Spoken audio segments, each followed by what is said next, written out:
So, ang una sigurong dahilan mga idol na binabas nila si Krishna dahil sa dati itong mga uh, Crispaunatics.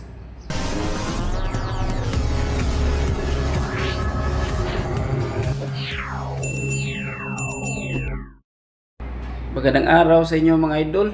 Magandang araw po ang ating mga viewers ngayon. Kumusta? At ang ating mga kababayan dito sa Cebu, ang ating mga Cebuano na mga subscriber or viewers at ang mga Bisaya, kumusta? At siyempre ang ating mga viewers dito sa Pilipinas, mga subscriber natin, at ang ating mga OFW, kumusta po kayo? At ang ating mga senior citizen, kumusta din po? Magandang araw sa inyo.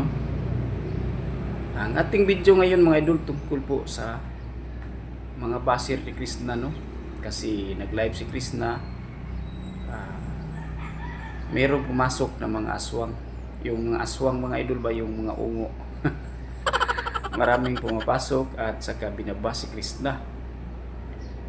Iwan ba natin kung bakit binabas nila si Krishna na wala namang nagawang kasalanan si Krishna sa kanila? Mabuting bata si Krishna, responsible daughter po sa kanyang mga magulang. Tapos bakit kaya binabas nila, no? Ang tanong natin, bakit binabas nila si Krishna na wala namang nagawang mali sa kanila? So, ang una sigurong dahilan mga idol na binabas nila si Krishna dahil sa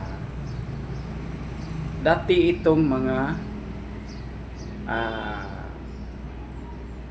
Crispaunatics, dati itong fans ng Crispaw na hindi pa naka-move on, hindi pa nila natanggap, at si Krishna ang kanilang sinisisi sa sa break up nila ni Sir Paul, no? At ito ang kunting clip sa live ni Krishna, panuorin natin. Kumukuha tayo ng kunting live sa yung kumukuha tayo ng kunting video sa yung live Inday Krishna. Sana po ay di ka magalit. Kunti lang po ito para mapaliwanag natin sa ating mga viewers. Tigilan na lang sa mga nangbabawas dyan sa side by side pa. Tigilan na lang kasi wala din naman kayo makukuha dyan sa mga sinasabi niya. Hayaan na lang. Makamuhay na lang. Ayan po, no? Ayan ang sagot ni Krishna sa kanyang mga basir. Nagalit si Krishna, no? Dahil kasi may tatlong dahilan na bakit binabas si Krishna. Ang una, yung mga Crispaw na hindi pa nila tanggap ang lahat, no, ng break up ni Sir Paul at ni Krishna. Napaliwanag na po natin kanina. Ang pangalawang dahilan mga idol ay ito yung mga vlogger na inggit kay Krishna. Hindi natin alam, may mga kasamahan ba or mga kaibigan ba or mga kahit hindi kilala ni Krishna ng mga vlogger, hindi natin alam na may nagagalit sa kanya. Hindi natin alam na may nainggit sa kanya. Kasi alam naman nila si Krishna na baguhan lang po sa vlog, baguhan lang po sa industriya ng sukmed. Tapos nagboom agad ang kanyang channel. Nakakuha siya agad ng mga malaking subscriber, nakakuha siya agad ng malalaking sahod, nakahatak siya agad ng maraming views. Yun ang pangalawang dahilan, may nagagalit sa kanya na mga vlogger na inggit sa kanya. Mensahe ko lang sa mga basir na dapat tigilan nyo na si Krishna. Wala naman po tayong mapala dyan sa pagbubas natin. Makaano po sa atin, baka delikado, madugay, matagal, no, nating pagbabas kay Krishna ay below the belt ang masasabi natin. Sa tagal ng pagbabas natin ni Krishna, baka kakasuhan tayo. Kasi meron na ngayong mga batas na mga dito sa mga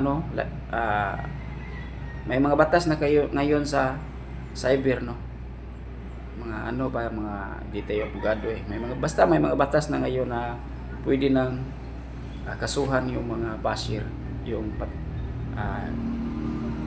sumusubra na po ang mga sinasabi nila, lalo na po dito sa social media. So dapat walang awayan, wala po tayong samaan ng loob. Dapat love tayong lahat, no? Dapat magtulungan nga tayo kasi pareho lang po tayong Pilipino. Dapat may mga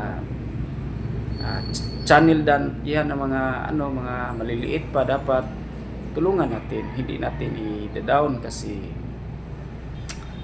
pareho lang po tayong mga kapwa Pilipino, no? So ating si Krishna ating mahalin, ating suportaan. Dapat hindi natin ibaba si Krishna kasi nagsusumikap lang po siya para sa kanyang sariling pamilya or para sa kanyang goal sa buhay. At yun lang po mga idol, no? Sana po mag-subscribe kayo sa aking channel. Sana po tulungan nyo ang aking munting channel po. God bless po sa lahat. Maraming salamat sa nanood. God bless po.